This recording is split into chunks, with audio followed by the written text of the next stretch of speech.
जी। अस्मद् गुरुभ्यो नमः। अस्मद् परम गुरुभ्यो नमः। अस्मद् सर्व गुरुभ्यो नमः। श्री राधा कृष्णाभ्याम नमः। श्रीमते रामानुजाय नमः। विघ्नेश्वराय वरदाय सुरप्रियाय लंबोदराय सकलाय जगत हिताय नागाननाय श्रुतियत विभूषिताय गौरी सुताय गणनाथ नमो नमस्ते। शरीरं स्वरूपं ततो वा कलत्रं यश्चारुचित्तं धनु मे तुल्यं मनश्चैन लगनै श्री गुरुरंघि पद में तत्किं तत्किं तत्किं तत्किं नारायणं नमस्कृतं नरं चैव नरोत्तमं देवी सरस्वती व्यासं ततो जय मुदीरयेत्। नमो परमहंसा स्वादित चरण कमल चिन्मकरंदाय भक्त जन मानस निवासाय श्री रामचंद्राय कृष्णं त्वदीयं पद पंकज पंचरान्ते अद्यैव तु विशतु मानस राजवंश प्राण प्रयाण समय कफ बात पित्तये कंठावरोधेन विदु स्मरणं कुतस्ते बर्हा पीडम नटवर बपो कर्णियो कर्णिकारम बिभ्रद बासव कनक कपिसम वैजयंती च मालाम रंधान वेणुधर सुजिया पूरियन गोप वृंदई वृंदारण्य सुपद रमणम प्रवीदम गीत कीरति ध्याये नित्यं महेशं रजत गिरिनिभं चारुचंद्रावतंसं रत्न कल्पोज्ज्वलांग परतुमृग बराभि भीति हसतं प्रसन्नं पद्मासीनं समन्तात स्तुतं मर्गणि व्याघ्र प्रतिम वसानम विश्वादयं विश्वबीजं निखिल भयहरं पंचवक्त्रं त्रिनेत्रं रामाय रामभद्राय रामचंद्राय वेदसे रघुनाथाय नाथाय सीताय पतये नमः। श्री लक्ष्मीनाथ समारंभं नाथया मुनिमध्यमाम् अस्मदाचार्य पर्यंतम वंदे श्री गुरु परंपरा अंजनानंदनम वीरम जानकी शोकनाशनम कपीशमक्षहंतारम वंदे लंका भयंकरम मुखम करोति वाचालां पंगुं लंघयते गिरिं यत्कृपाल तमहं वन्दे परमानंद माधव। हयग्रीव हयग्रीव हयग्रीवेति यो वदेत् तस्य निरसरते वाणी जन्नु कन्या प्रभावते भक्त भक्ति भगवंत गुरु चतुर नाम बपुए इनके पद बंधन किए नासत विघ्न अनेक। परम मंगल में परात्पर पर ब्रह्म परमात्मा अकारण करुणा वर्णालय अकारण करुणा कारक अचिंत्य कल्याण गुणगण निधान सर्वेश्वर सर्वाधिपति आचरणवान पूजा के प्रजा के सुखदाता संहार करता पार्वतीनाथ प्रथमादि गणों के स्वामी आकाश आदि अष्ट मूर्तियों वाले विष्णु रूप विज्ञान के पूर्ण ज्ञाता, देवादिदेव त्रिनेत्रधारी, दुख स्वप्न नाशक, पंचोत्पादक, विश्वेश्वर मंगल करता, आदि अंत रहित, सबके कारण श्री सांब सदाशिव भगवान के चरणों में कोटि से नमन, वंदन अभिनंदन। वंदनीय, प्रहत स्मरणीय, परा अम्बा, जगदीश्वरी, शंकर शिव प्राण बल्लभा आदि जगत में व्याप्त रहने वाली, जगत की आधारभूता परम शक्ति श्री जगदम्बा माँ पार्वती जी के भी चरणों में कोटि कोटि नमन। समस्त भूतादिक सिया राम मैं सब जग जानो, करहि प्रणाम जोर जुगो पानो। समुपस्थित शिव भक्त कथा अनुरागी सज्जनों, भक्तिमयी मात्र शक्ति बांधवों, भगवत चरण मकरंद रस पिवासु सुतीजन, भूमि पावको, रसिक वृंदजन और श्रोतागण, हम सबका यह परम सौभाग्य है कि भगवान शंभु शिवाय ये सुंदर कथा पर सम्मिलित होकर शिव कथा मंदाग्नि में अवगाहन करने का शुभ अवसर प्राप्त हुआ है। जीवन में ऐसे क्षण जो है बहुत पुण्य के बाद जो है प्राप्त होते हैं, क्योंकि बड़े भाग्य पाइब सत्संगा, बिनहु प्रयास होए भव भंगा, आवत एहि अति कठिनाई, राम कृपा बिनु आहि न जाई, अति हरि कृपा जाई पर होई, पाँव दे यही मार्ग सोई। जब तक प्रभु की, शिव बाबा की जो है कृपा नहीं होती, तब तक हम इस मार्ग में, भक्ति मार्ग में जो है प्रवेश नहीं करते हैं। बंधुओं, गत प्रसंग में हम चर्चा कर रहे थे, जब नारद जी को यह अभिमान हो गया कि काम देव को मैंने जीत लिया है, और वो अपनी इस जीतने की, अपनी इस प्रशंसा को, अपने इस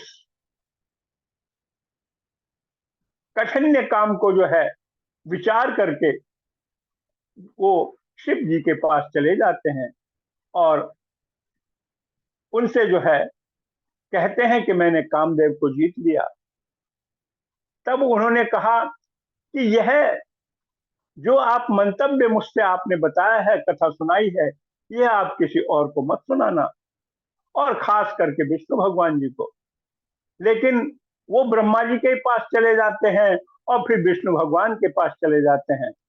उनको जो है कामदेव जीतने का अभिमान हो जाता है।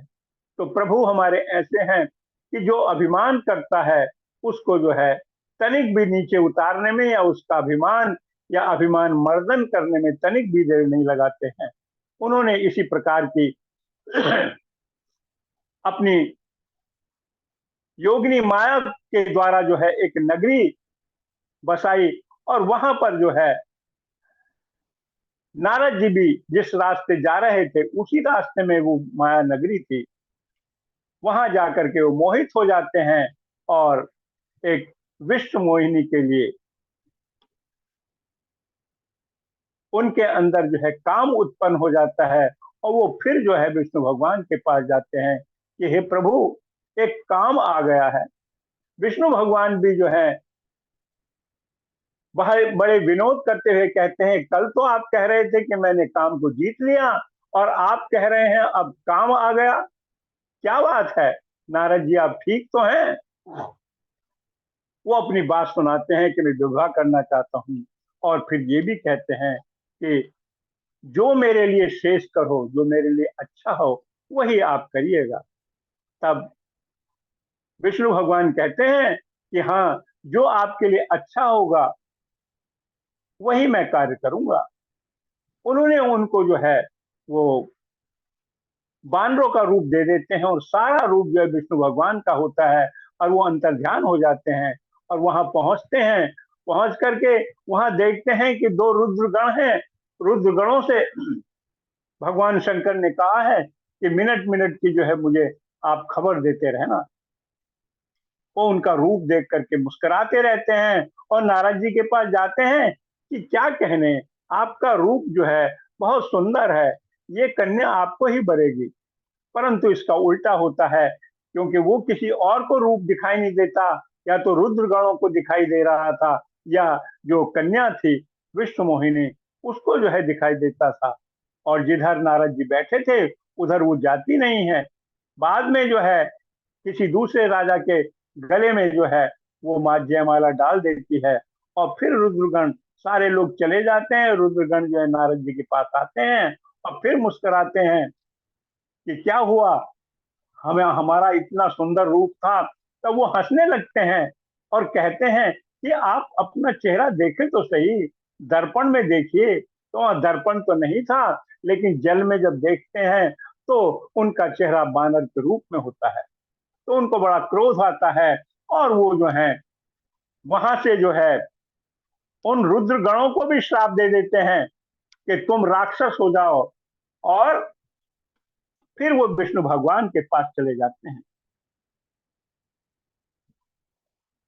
बहुत क्रोधित होकर के उनके पास पहुंचते हैं और सीधे भगवान से बोलते हैं, हे हरे तुम महादुष्टा कपटी विष्णु मोहिना, परोत्साहम न सहसे माया भी मलिनासनम।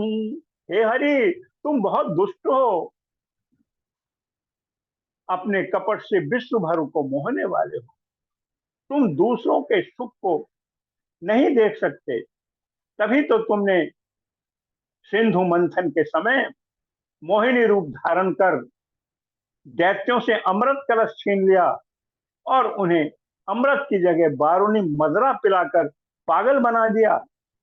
और यदि शंकर भगवान नहीं होते, उस वृक्ष का पान नहीं करते, तो तुम्हारा कपट जो है वहीं पता लग जाता। और देखिए, वेद ब्राह्मणों को उच्च कहते हैं, इस बात को आज मैं प्रत्यक्ष करके दिखा दूंगा, जिससे फिर तुम कभी ब्राह्मणों को ना सता सकोगे। ऐसा विष्णु भगवान से कहते हैं। हे विष्णु भगवान, तुमने स्त्री क्लेश से मुझे दुखित किया है। मैं आपको श्राप देता हूं कि आप स्वयं भी राजा का रूप धारण किया हुआ होगा, और जाओ इसी रूप में मनुष्य राजा होगे। और इसी तरह तम स्त्री वियोग जम दुखम लभस्य पर दुखुदा, जैसे मुझे आज दुख प्राप्त होता है, इसी प्रकार स्त्री वियोग में आपको भी दुख होता है, होगा। मनुष्य गति के प्रायो भावागान विमोहिता, भावावेश में जो है माया से मोहित होकर के वो कहते हैं कि मनुष्य रूप में ये गति आपको प्राप्त होगी। और ये भी मैं श्राप देता हूं कि यही बानर जो हैं आपकी सहायता करेंगे। इस प्रकार से जब उन्होंने इस तरह की बात कहते हैं, तब भगवान विष्णु के साथ जो राजकुमारी दिखाई दे रही थी उसको वो अदृश्य कर देते हैं और वास्तविक रूप में आ जाते हैं। इस प्रकार नारद जी की जो माया से लुप्त हुआ उनका ज्ञान था वो फिर वापस आ जाता है। तब तो नारद जी बहुत पछताने लगते हैं, दुखी होते हैं, और विष्णु भगवान के चरणों में गिर जाते हैं और कहने लगते हैं कि भगवान मुझे क्षमा कीजिए, त्राहि माम, अज्ञान बस मैंने ये कह दिया है, वह मिथ्या हो जाए, नहीं तो मैं घोर नरक का वासी होऊंगा। हे भगवान, कोई ऐसा उपाय कीजिए जिससे मैं इस पाप से मुक्त हो जाऊं, क्योंकि मैं आपका दासी हूं। उन्हें मुझे इस नरक यातना से बचा लीजिएगा। तब विष्णु भगवान ने चरणों में पड़े हुए श्री नारद जी को उठाया और अपने बक्ष स्थल से लगाते हुए बोलते हैं कि चिंता मत करो, तुम परम धन्य हो ऋषिवर।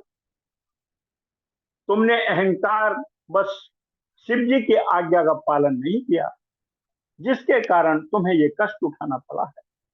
अब चिंता की कोई बात नहीं है, आप तुम्हारा जो है गर्व नष्ट हो गया है। यह मेरे वचन आप सत्य समझो, क्योंकि वह परम ब्रह्म सच्चिदानंद सत रज तम से परे तथा निर्गुण और निराकार है। हे नारद जी, वह ब्रह्मा विष्णु और रुद्र इन तीनों रूपों में अपनी माया द्वारा ही प्रकट होते हैं। न स्वेदम कुरु में भक्ते दरस्तम नाथ संशय। इसलिए अब आप सब शोक संदेहों को त्याग कर केवल शिव जी का गुणगान करो। जपहु सोय शंकर सतनामा, होय हृदय तुरत विश्राम।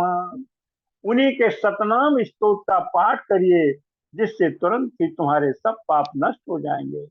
और सूत जी कहते हैं, अंतरहिते हरौ प्रिया नारदो मुनि सातमम, विचारमहि पश्यन् शिवलिंगानि भक्ति।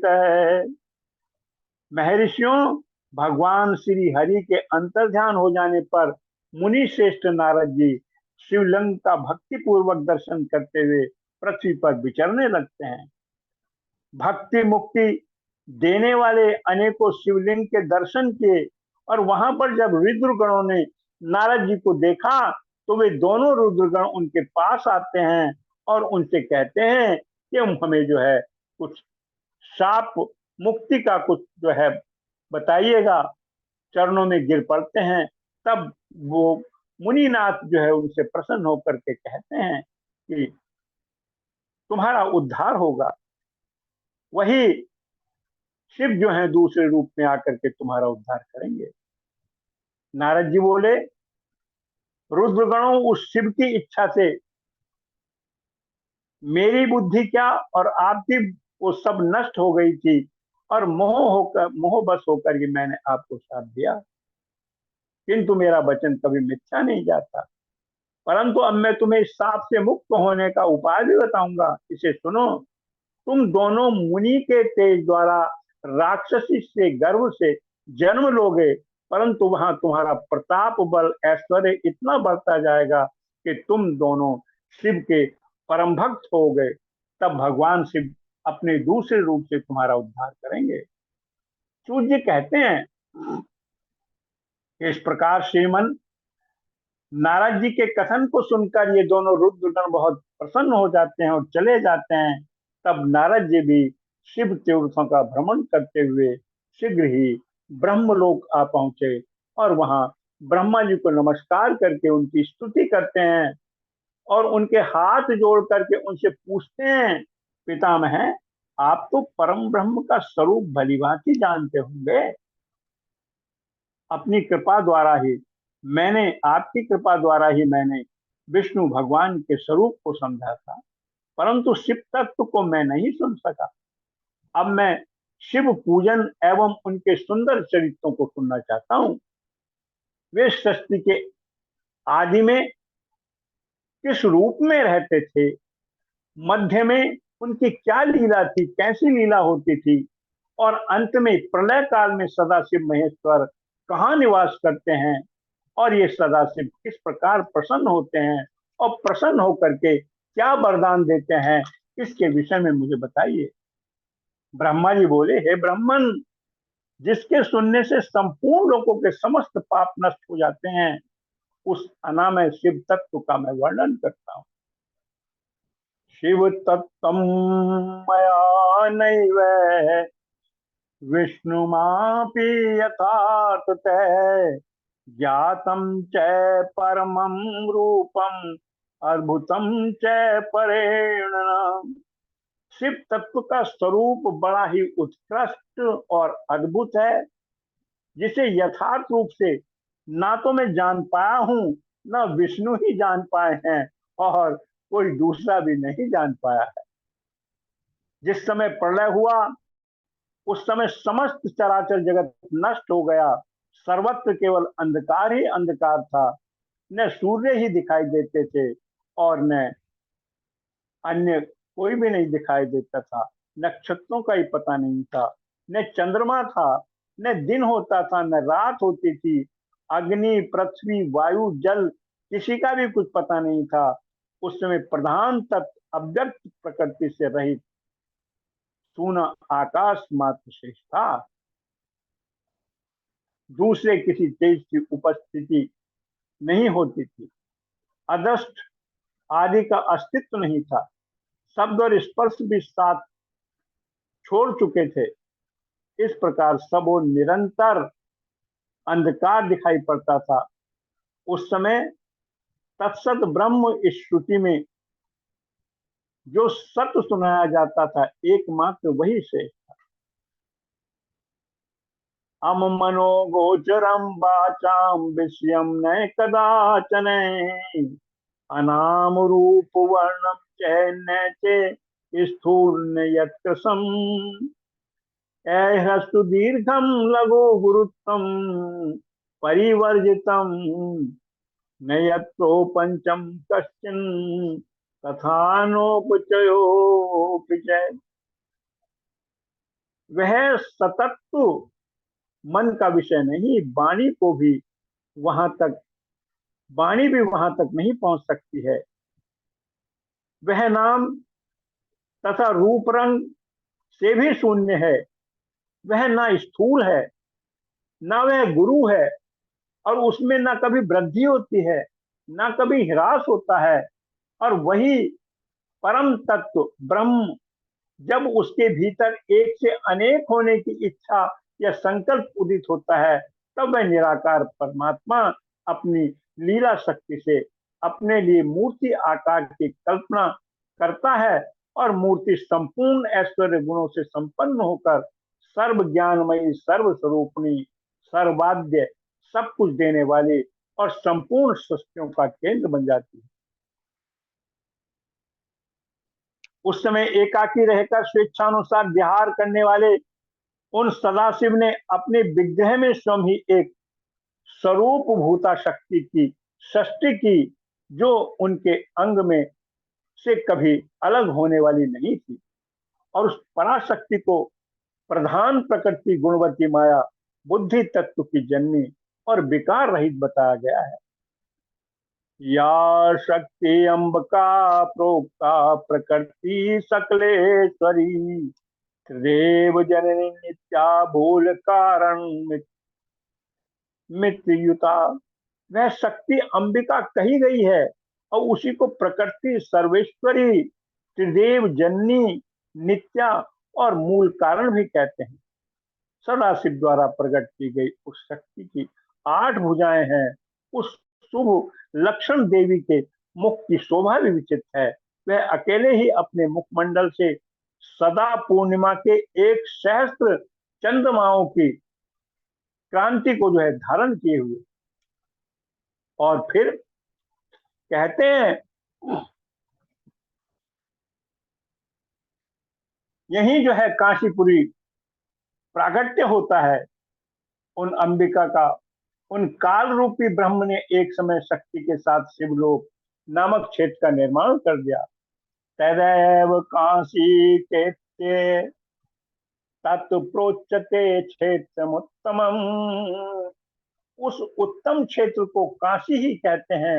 वह परम निर्माण या मोक्ष का स्थान है जो सबके ऊपर विराजमान है। अप्रिया प्रियतम रूप शक्ति और जो परम आनंद स्वरूप है उस मनोरम क्षेत्र में निवास करते हैं, वह काशीपुरी परमानंद स्वरूपणी है। हे मुने, शिव और शिवा ने प्रलय काल में ही कभी उस क्षेत्र को अपने सानिध्य से मुक्त नहीं किया, इसलिए विद्वान उसे अमुक्त क्षेत्र भी कहते हैं। वह क्षेत्र आनंद का हेतु है, इसलिए पिनाकधारी शिव ने पहले उसका नाम आनंद वन रखा था और उसके बाद अभिमुक्त के नाम से प्रसिद्ध हुआ। हे देवऋषि, एक समय उस आनंद मन में भ्रमण करते हुए शिवा और शिवी के मन में यह इच्छा हुई कि किसी दूसरे पुरुष की भी सृष्टि करनी चाहिए, जिस पर सृष्टि संचालन का महान भार रखकर हम दोनों केवल काशी में रहकर इच्छा अनुसार विचरण करें और निर्वाण धारण करें। वही पुरुष हमारे अनुग्रह से सदा सबकी सृष्टि करें, वही पालन और अंत में वही संहार भी करें। चेत समुद्रया कुंचय चिंताम कल्लोलिलोलितम सत्तुरत्नम तमो माहम रजो विदु मल्लितम। यह चित्त एक समुद्र के समान है, इसमें चिंता की उत्ताल तरंगे उठ उठकर उसे चंचल बनाए रखती हैं, और इसमें सतोगुणी रूपी सत्व रज तम रूपी ग्रह और रजोगुणी रूपी गूंगे भरे हुए हैं।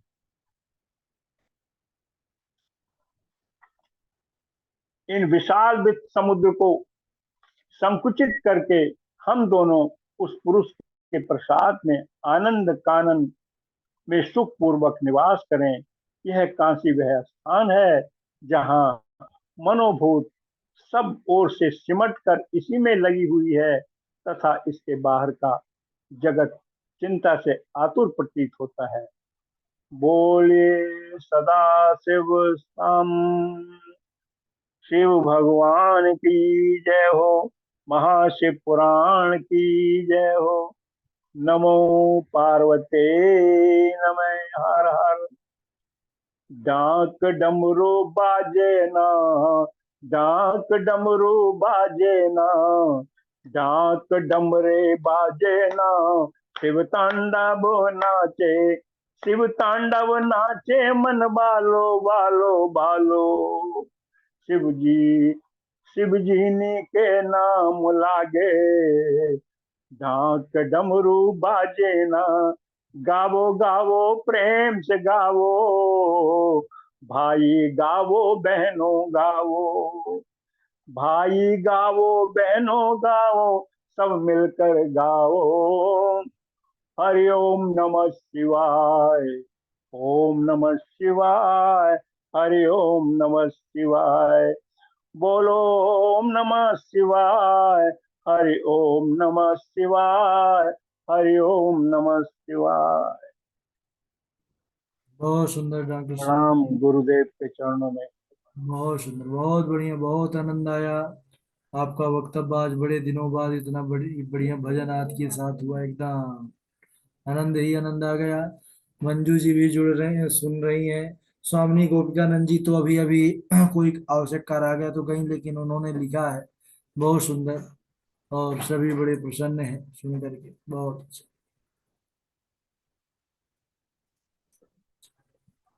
और मंजू जी शायद प्रसाद पा रही होंगी।